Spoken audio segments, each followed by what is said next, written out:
Recibirlos en este foro de la séptima Feria del Libro Usado y Antiguo de Guadalajara.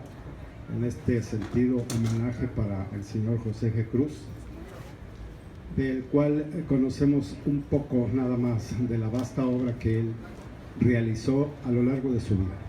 Para mí es un honor presentar a la señora Griselda Cruz, de quien tengo la fortuna de ser su amigo antes que otra cosa.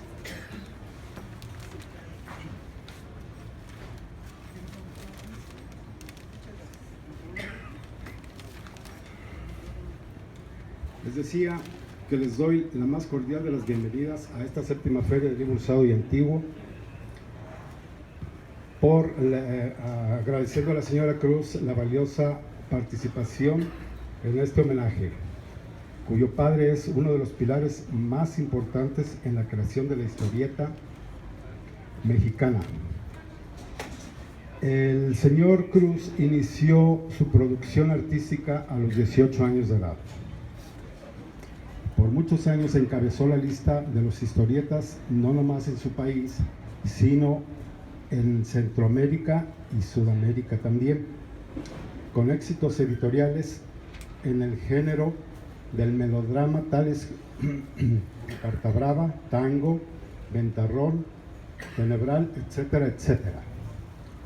En 1952 funda su propia empresa editorial llamada Ediciones José G. Cruz, en la que publica un sinnúmero de historietas de gran popularidad, entre ellas Muñequita, La Pandilla, El Vampiro Tenebroso, sin olvidar la exitosa historieta Santo el Enmascarado de Plata. Por tal motivo es que nos encontramos aquí reunidos para rendirle este merecido y sentido homenaje al señor José Guadalupe Cruz.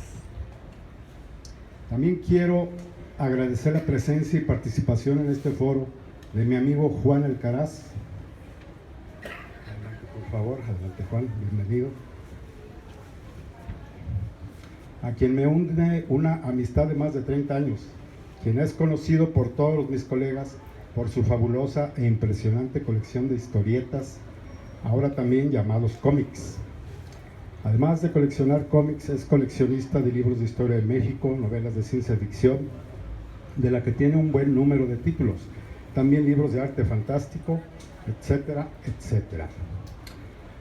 A la que dedica 2 o 3 días de la semana para seguir incrementando su fabulosa colección con el entusiasmo y pasión del verdadero coleccionista. Bienvenidos a todos y espero que disfruten este homenaje. Gracias.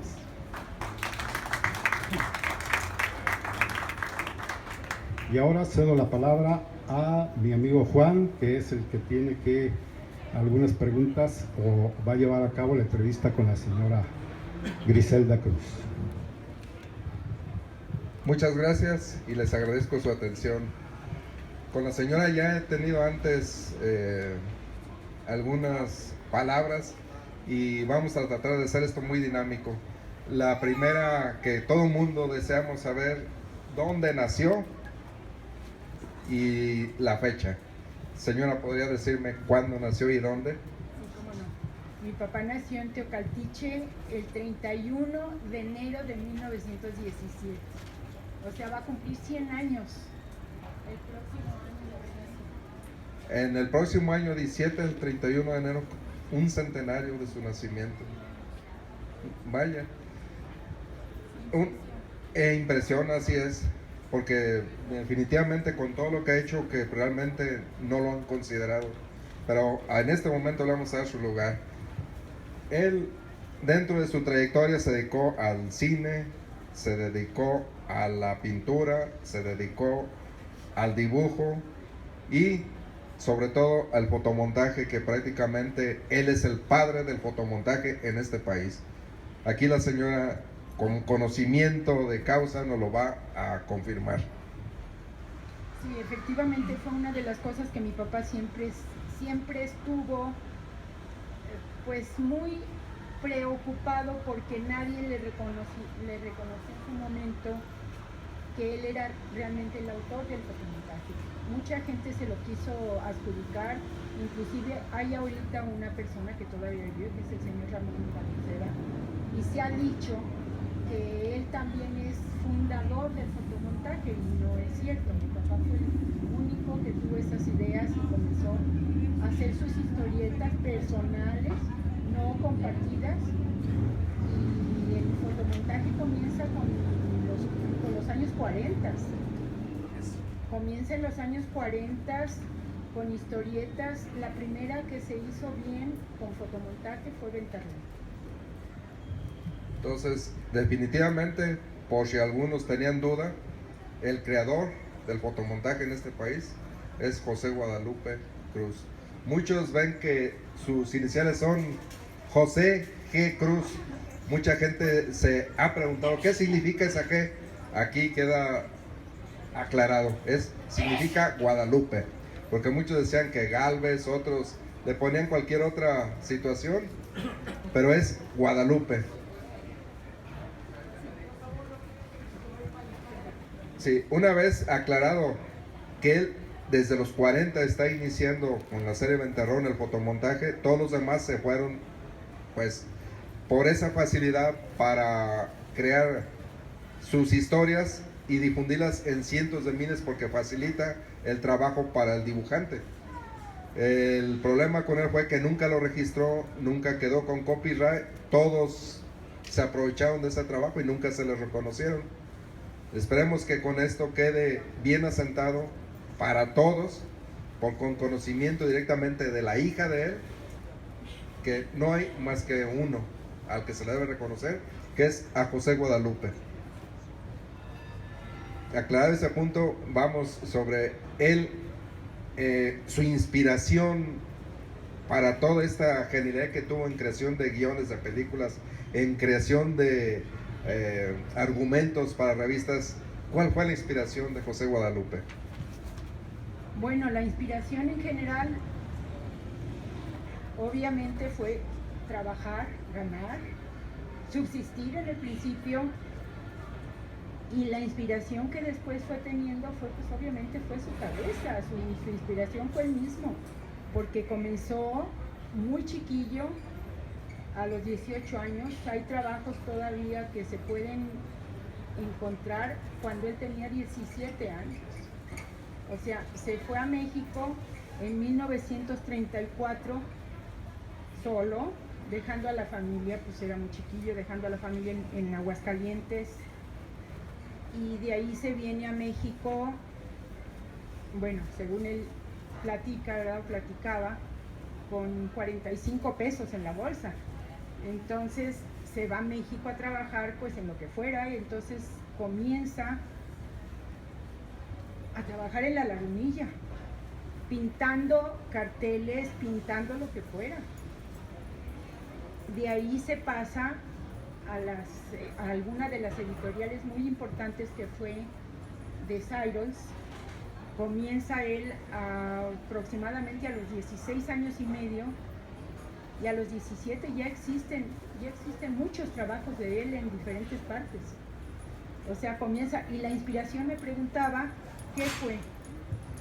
La inspiración la traía desde niño, era él, porque ya sabía, ya tenía idea de lo que quería hacer. Bien. A lo que nos informa aquí su hija, él trabajó con Cyrus, que fue el Paquín, que fue el primer cómic, ya formato de cómic tal como lo conocemos hoy. En 1934 nació el Paquín. Para 1935 nace el Paquito, que es del coronel José García Balseca. También para el 36 nace el Pepín, que a final de cuentas el Pepín fue el que fue más difundido y más conocido, junto con el Chamaco de Herrerías. Son las 4 revistas que en su tiempo editaban en una semana millones de ejemplares. En muchas de esas revistas él trabajó para estas personas, José Guadalupe, en todos. Ahí fue donde empezó a plasmar su creatividad con estas personas. De ahí que en esa época de oro, podemos decir, de nuestra cultura general, mucha gente se alfabetizó, porque a veces se desesperaba de no entender los monitos y quería ver qué decían los globitos. Si había mucho analfabetismo en los 40, los 30.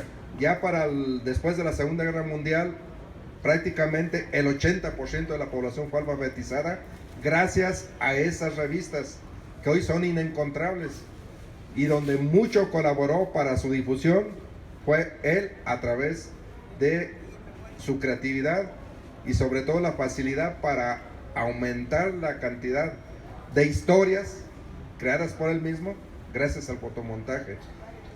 Al mismo tiempo, él creó o se rodeó y convivió con algunos de los grandes de este momento, que eran el señor Alfonso Tirado, el señor Germán Butzé, de los Super Sabios, Gabriel Vargas, de la familia Burrón. Ella aquí nos lo puede confirmar, la amistad y cómo se relacionó con ellos. Bueno, la relación empieza desde antes de los 40, a finales de los 30, porque cuando comienzan ellos, y digo ellos, todo el conjunto de historietistas de aquel tiempo, comienzan, por ejemplo, cuando tenía mi papá ya la historieta de Adelita y las guerrillas, en ese tiempo se hacía, algunas veces la dibujaba mi papá, algunas veces la dibujaba también la persona que comenté hace ratito, Ramón Valdiosera. Entonces comienzan con eso. Por ahí salió Adelita. Ahí está Adelita. Entonces la relación viene porque en aquel entonces todos los dibujantes pues eran amigos, se juntaban, eran una sola familia, se puede decir. Entonces todos se conocían. ¿Por qué los conoce mi papá? Porque muchos de ellos trabajaron juntos en los 40.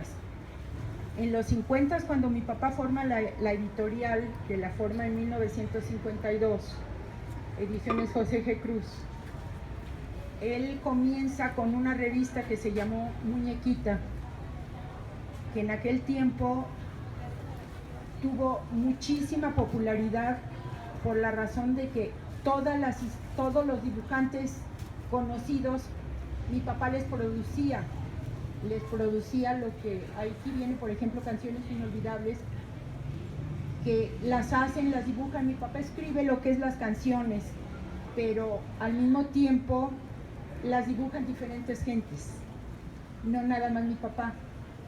Y esto les da a todas las gentes de aquel tiempo, los dibujantes, les da la oportunidad de seguir trabajando, porque las editoriales les compraban los argumentos, los dibujos muy baratos. Y en la editora de mi papá creo yo que se pagaba, si no muy bien, se pagaba bien, por lo tanto lo seguían mucho, y por eso conocí a todas las gentes de aquella época que hicieron historietas. Y este es una muy, muy, muy bonita de apariciones, maravillosa. Sí, esta salió como por unos 2 años más o menos. Es del año como del 53, 54.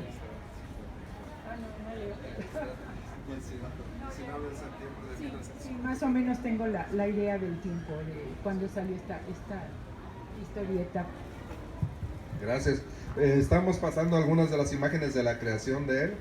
Vean las fechas, tanto lo que ella nos ha comentado y cómo con ayuda de todo el equipo que lo ayudó en su editorial, ya cuando él la fundó. Ahí está la pandilla que ella que nos comentaba. Escrita por mi papá. Dibujada, si mal no estoy, por Ignacio Sierra, si mal no estoy.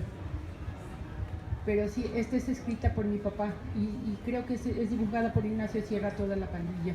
Señora Cruz, ¿alguna historieta que su papá haya tenido preferencia o cariño o predilección por la misma? Yo creo que fue Adelita y las guerrillas. ¿Sabe usted por qué? ¿El motivo por qué tenía esa predilección o cariño? Adelita y las guerrillas fue una de las historias más importantes porque fue la que le dio nombre. Adelita y las guerrillas se hizo en 2 ocasiones. La primera comenzó, o podría decir 3 ocasiones. La primera fue en 1937, que la hizo para, inclusive no fue para Pepín, fue para Editorial Cyrus. Después la hizo para Pepín en 1939 y termina en 1943. En esa época la historieta tuvo muchísimo éxito. Porque metió muchos personajes.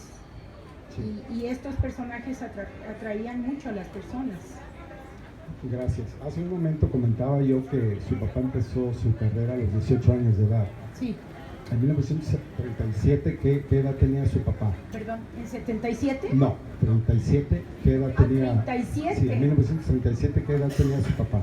No, bueno, pues tenía 20 años. 20 años, muy joven empezó entonces su carrera tan prolífica. Muy chiquillo, ¿no? muy chiquillo, muy trabajador, muy trabajador. Yo creo que es de las gentes en lo que es la historieta más trabajadoras que se pueden encontrar. No creo que nadie le gane.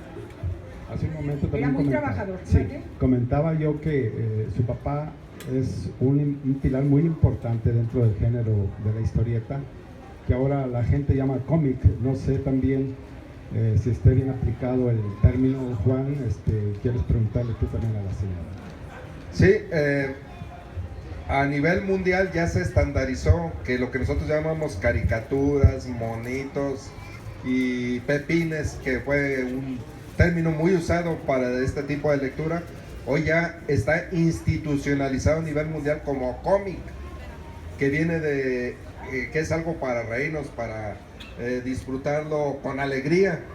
Y en su momento pues se les decía revistas, monitos, etcétera, pero ya ahorita prácticamente podemos decir que son cómics, ya usando los términos actuales.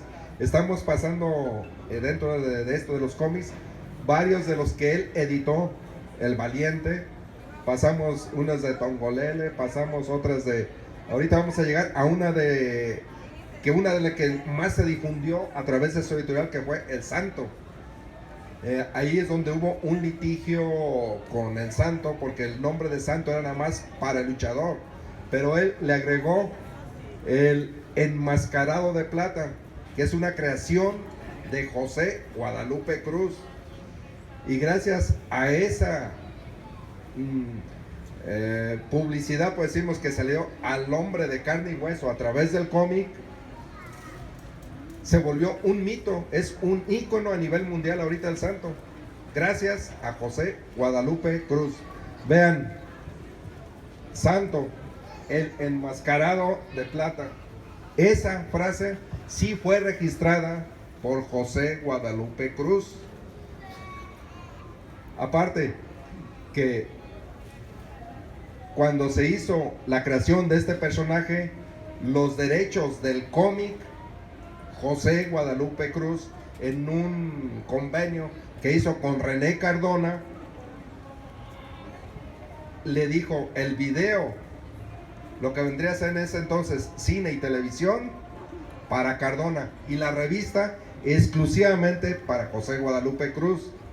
Quedó bien claro, pero en el futuro, pues aquí que nos cuente la señora realmente ese litigio, dónde empezó y prácticamente en qué terminó. Bueno, ¿dónde comienza?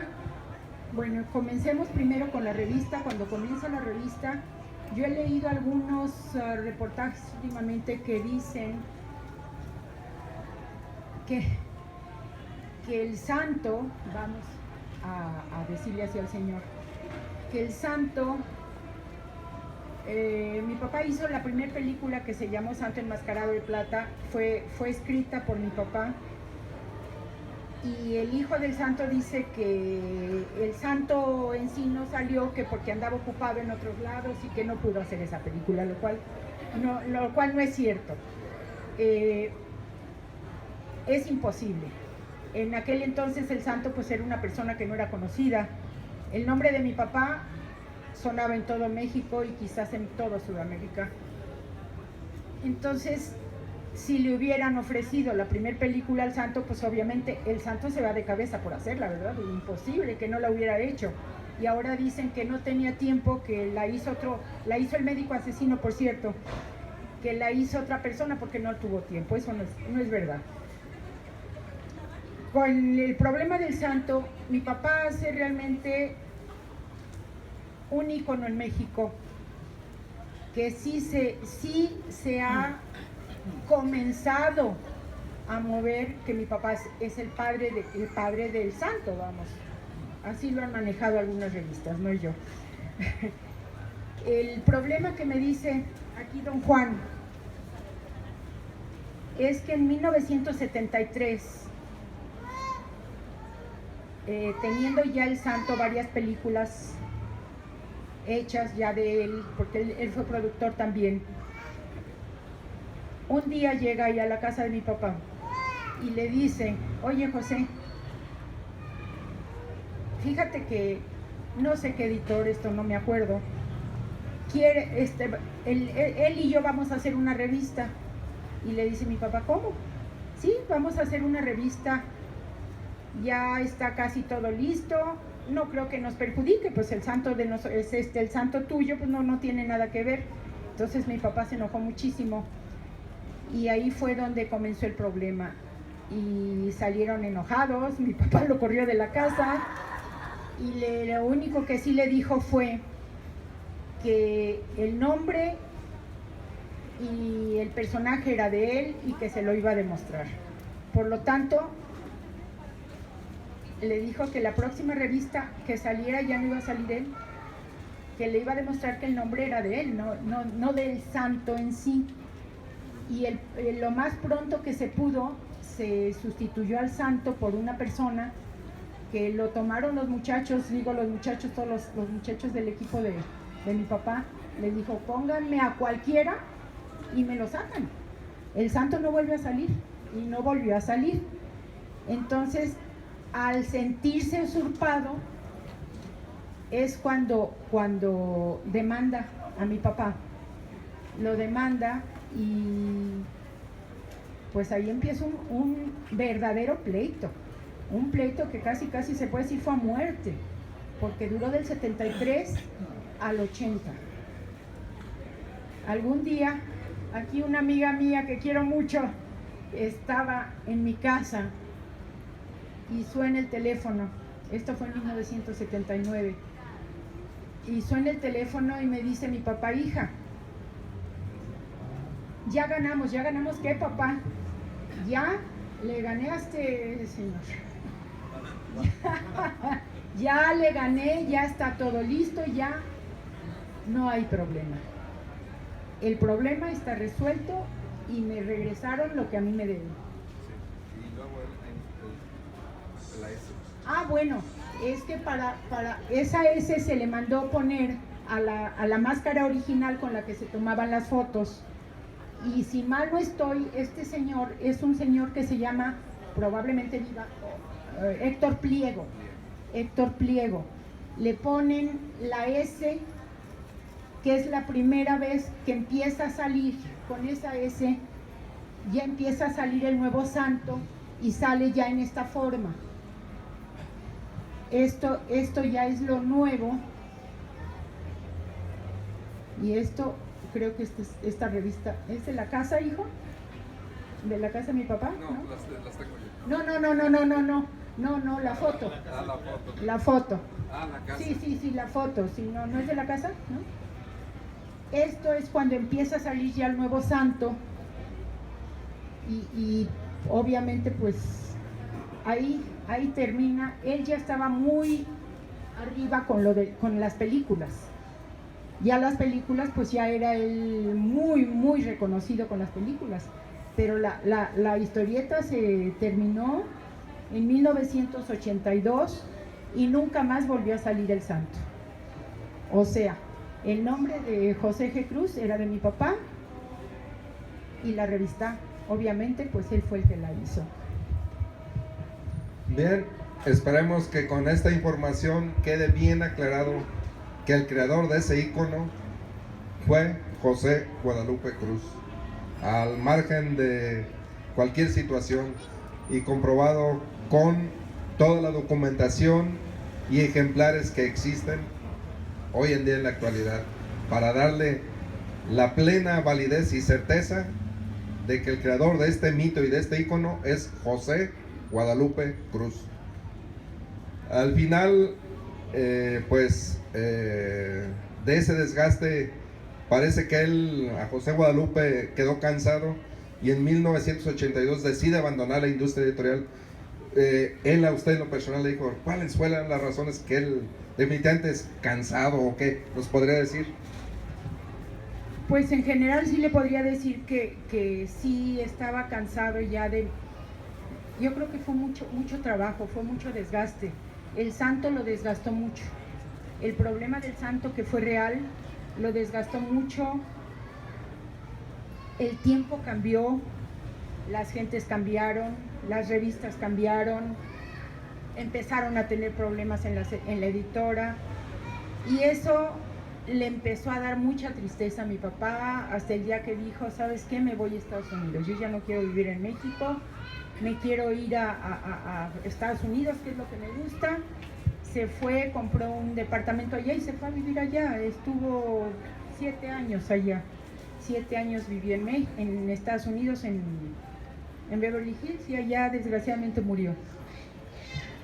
También es otra de las situaciones que casi en todas las revistas donde se menciona tanto la muerte del santo, que fue en febrero de 1984, la de José Guadalupe nomás se dice que murió a finales de los 80, pero nunca nadie menciona la fecha exacta en que él murió. Nomás dejan entrever a finales. Aquí ella ahorita les va a decir la fecha exacta. Bueno, pues no sé, estamos el 22 de noviembre, o sea, va a cumplir, murió en el 89, 1989, y murió o sea, en unos días más cumple años. Vean qué coincidencia, cómo todo se acomoda de una forma u otra, como un homenaje a él. 22 de noviembre de 1989. Ahora sí, para los que no lo sabían o lo ignoraban, queda aclarado. José Guadalupe Cruz muere 22 de noviembre de 1989 y deja un gran legado para toda la industria del cómic, y que debe ser reconsiderada y otra vez reevaluada, porque realmente dejó un gran ejemplo para todos los historietistas, de una manera en que puedan ellos llevar adelante todas sus obras, y que es reconocido este trabajo como quiche, podemos decirlo de alguna manera, porque son los fotomontajes de las imágenes de los seres humanos con dibujo hecho como fondo. Y si no, ella inclusive nos comenta que hubo participación de la familia a veces en los trabajos de él. Sí, bueno, cuando mi papá se viene a México, comienza ya en las historietas, se viene la familia de Aguascalientes, se va a México. Una de mis tías, mi tía Josefina, que también era también llegó a escribir algunos argumentos y era una gran dibujante. Ella es la que le ayuda a dibujar las primeras ediciones de Adelita y las guerrillas, mi tía Josefina, y en la cual mi papá se inspira para los dibujos. La cara de Adelita es mi tía Josefina, era una mujer muy bonita. Realmente, si ven fotografías de mi tía Josefina, es Adelita. Ella colaboró desde la primera. Adelita se hizo 3 veces, lo comenté hace ratito. Esta es la tercera vez que se editó. Sí. Y esto aquí ya está en la edición que hizo mi papá de Adelita y las guerrillas, que comienza, eso ya no lo comenté hace ratito. Esta edición la hizo en 1952 y más o menos duró como 5 o 6 años. Es una obra de arte también, porque aquí había una señora llamada Delia Larios, que fue una gran dibujante, y le ayuda a mi papá a hacer esta parte de Adelita. Como ven, el legado que él dejó es impresionante, y la forma de trabajar, pues uno se pregunta ya humanamente, ¿a qué horas descansaba con todo lo que hacía? Ahora sí que aquí están mis hijos y ellos saben cómo trabajaba mi papá. Se levantaba todos los días a las 4 de la mañana directo a la máquina de escribir, que en aquel entonces eran máquinas, ahora ya no sé ni cómo escriben, pero se levantaba y un argumento lo realizaba en 3 horas. Un argumento completo, el cual consistía primero el argumento de lo que es la revista, pero aparte tenía que dar las órdenes para ver cómo iban todos los cuadros. Ese argumento lo realizaba realmente en 3 horas. A las 7 de la mañana ya tenía el argumento completo y muchas veces hacía 2 argumentos al día. O sea, terminaba uno, se iba a bañar, bajaba y empezaba otro, y a las 11 de la mañana ya tenía otro. Hay que ver que generalmente eran de 4 a 5 revistas semanales las que salían en ediciones José G. Cruz, y casi todas las escribía mi papá. Esta del Valiente nadie sabe, pero mi papá no le escribía Pancho Casillas. Esta revista estaba escrita por Pancho Casillas, un gran amigo de mi papá, que también es uno de los íconos de la historieta, que nunca se habla de él, por cierto, pero él comenzó en Pepín. Es Francisco Casillas, y él era el autor del Valiente, nadie lo sabe, pero mi papá no le escribía esta revista, incluso la editaba, sí, claro. Pancho trabajaba, él era el gerente de ediciones José G. Cruz. Pancho trabajaba ahí con mi papá, cerca, estaban oficina y oficina, y trabajaban juntos. Yo lo veía escribir siempre esta revista, nunca le escribió mi papá, nunca.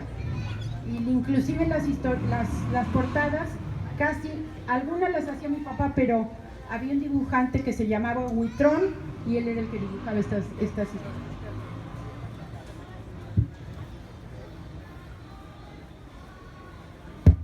Retomando un poquito el tema del cine, señora Cruz, ¿sabe usted el número de películas en las que participó su papá como actor? Aparte escribió varios guiones, ¿no?, de películas también. Sí, como actor trabajó en 13 películas. Como actor trabajó en 13 películas, que algunas las podemos ver ahorita en YouTube, por ahí andan. Interesante. Escrito de argumentos, hizo 32 argumentos. 32 argumentos para el cine.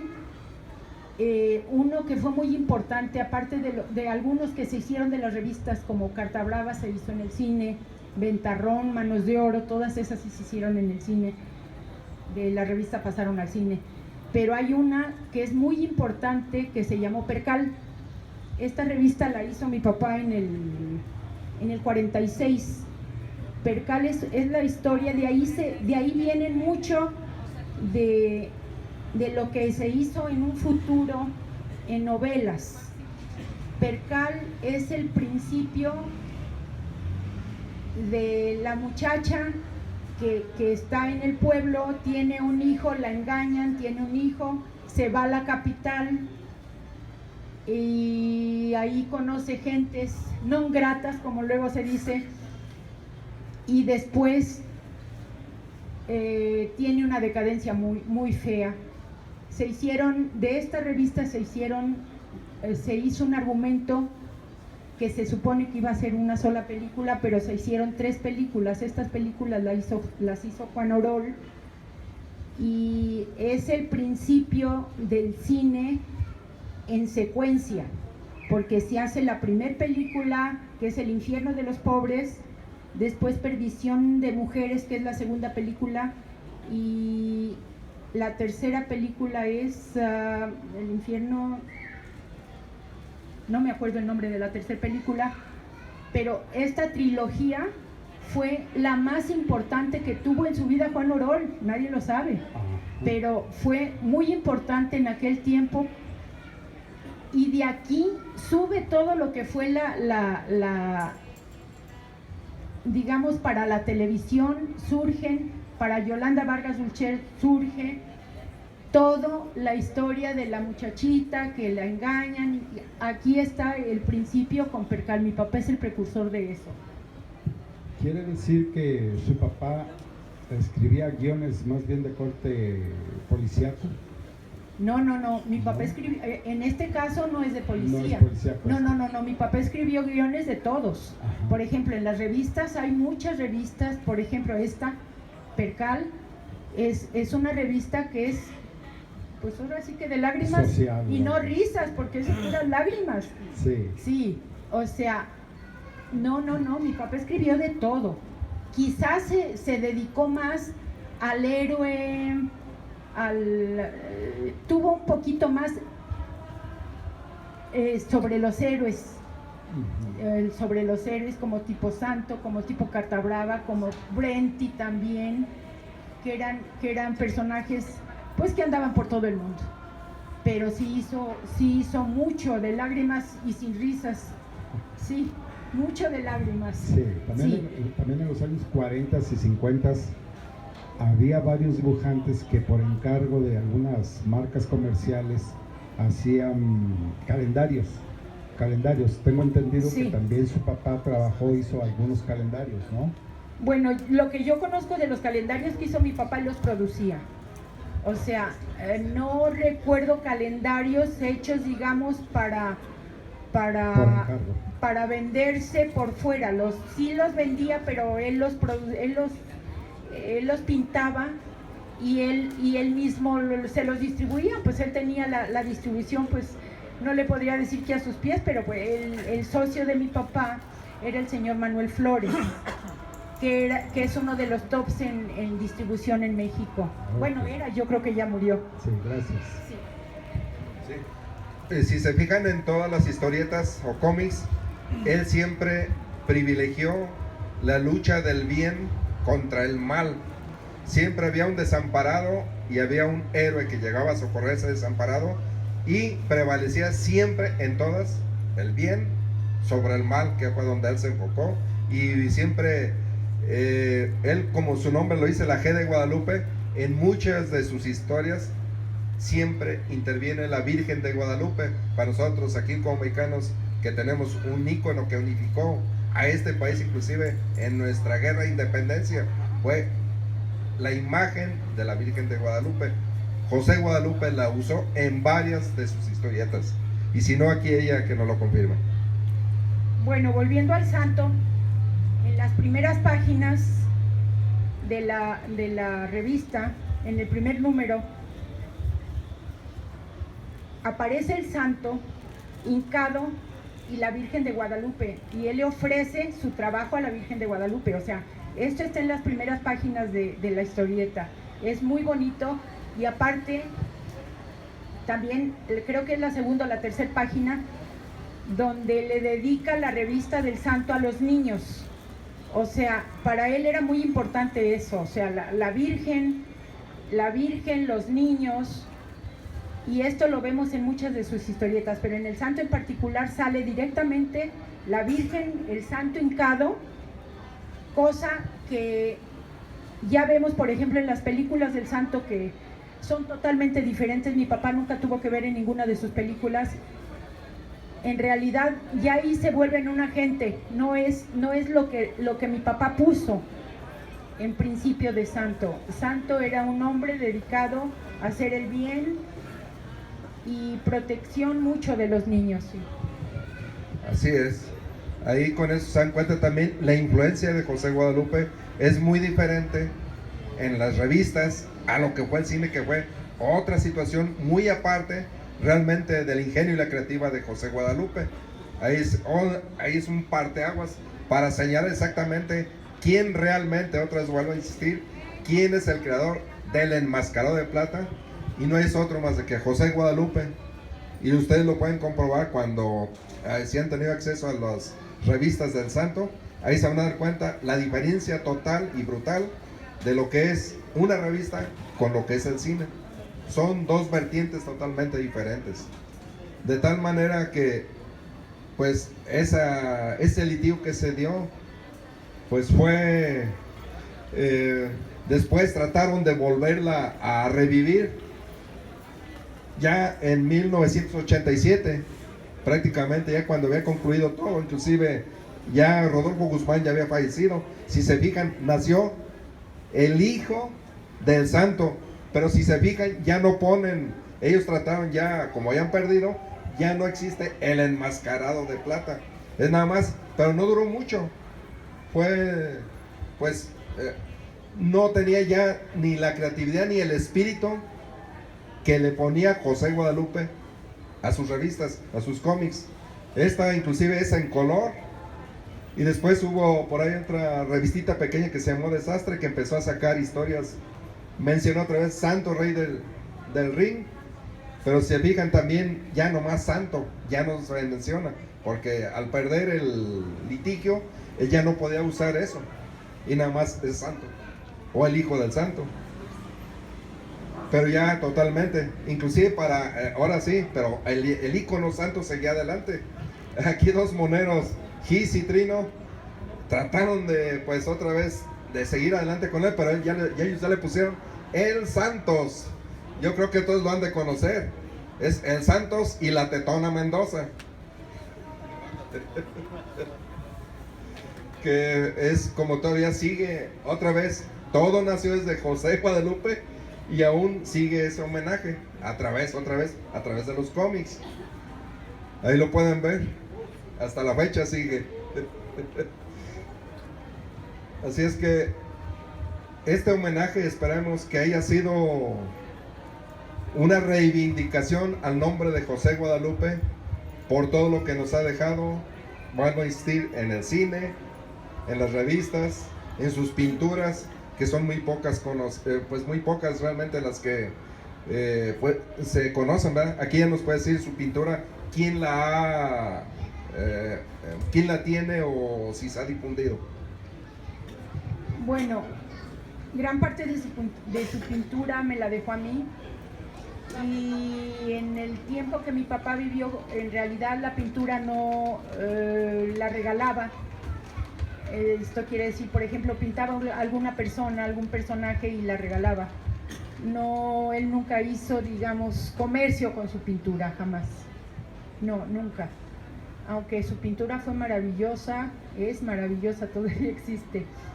Pero él nunca hizo comercio con su pintura. Muchas veces le pedían hacer algunas exposiciones, pero no le interesaba.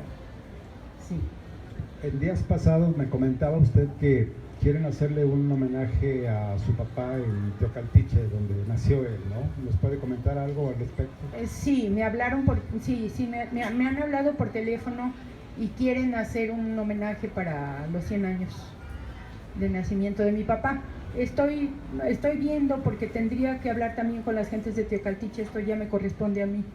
Voy a ver si en un momento dado se puede hacer algo. Pues lo haremos para hacerle el recuerdo allá, en su lugar, en donde él nació. Sí, en la Ciudad de México también existe un museo del cómic.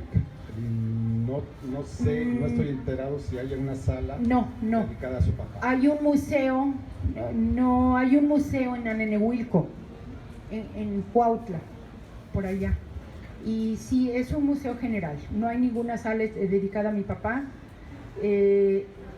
El director tiene interés también de hacer algo. Para ahora me habló y me dijo que querían hacerle un homenaje, ahora que cumple mi papá 100 años. Me habló la semana pasada y me dijo que le querían hacer, que inclusive vendrían, si se le hace el homenaje en Teocaltiche, vendrían ellos. No, en México hay un lugar que es el Museo del Juguete Antiguo, en donde sí hay una sala, por lo que he sabido, semipermanente. El dueño es un japonés, y sí quieren también tener una sala especial. Tienen muchas cosas del santo, mucho de historietas y mucho del trabajo de mi papá, y tienen cosas de mi papá ahí en el Museo Antiguo de... ¿Sabe usted si su papá tenía influencia de algún dibujante o algún historietista antes que él para basarse él en hacer sus propios cuentos que llamaban? Él se basó mucho en los historietistas de Estados Unidos. O sea, aquí don Juan nos va a platicar sobre ese tipo de herencia, que sí la tiene definitivamente. Caniff, se le paso a don Juan. Sí, el dibujo en sí, inclusive el claro oscuro que él usó mucho, precisamente Caniff es uno de ellos. Si lo conocen, Terry y los Piratas es uno de los más conocidos.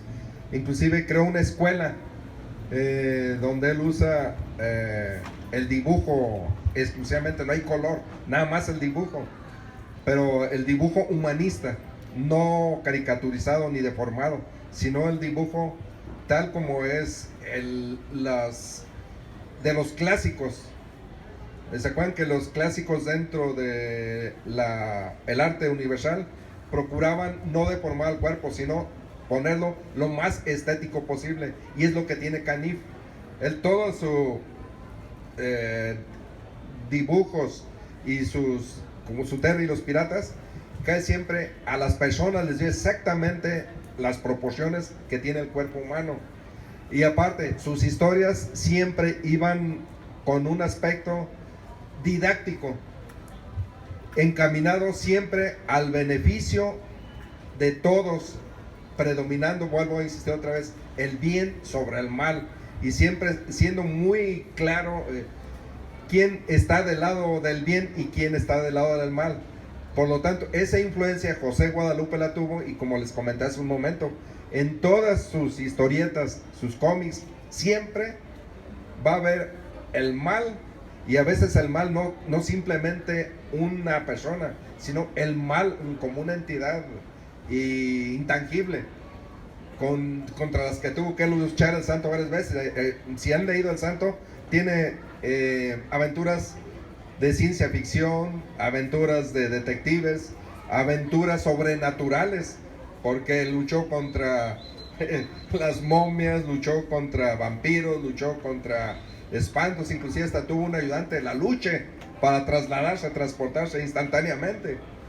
Entonces, pero siempre en beneficio de alguien, en este caso a veces de una comunidad y a veces de todo un país. Inclusive llegó a tener aventuras donde defendió a todo el mundo, inclusive de amenazas extragalácticas, no nomás aquí del planeta, pero siempre orientado a que el mal predomina siempre, más bien el bien predomina sobre el mal.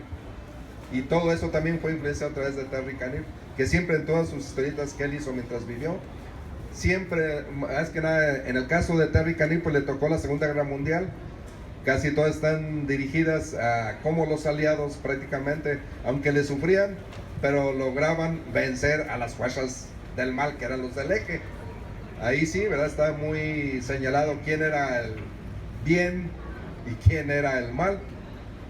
Y esa fue una de las que yo creo donde él se alimentó para siempre tener esa línea. Y esa línea la tuvo siempre hasta el final. Nunca se salió de ese parámetro de tener bien claro quién es el bien y quién es el mal. Decía la señora Cruz que su tía era Mi parte tía importante. Josefina. Su tía Josefina apareció en varias de las revistas de su papá. ¿Usted aparece en algunas de ellas, señora Cruz? ¿En portadas Bueno, o sí, pero ya personajes? en los años 60, a finales de los 60, sí. Pero ya era casi fotomontaje. Y ahí estamos hablando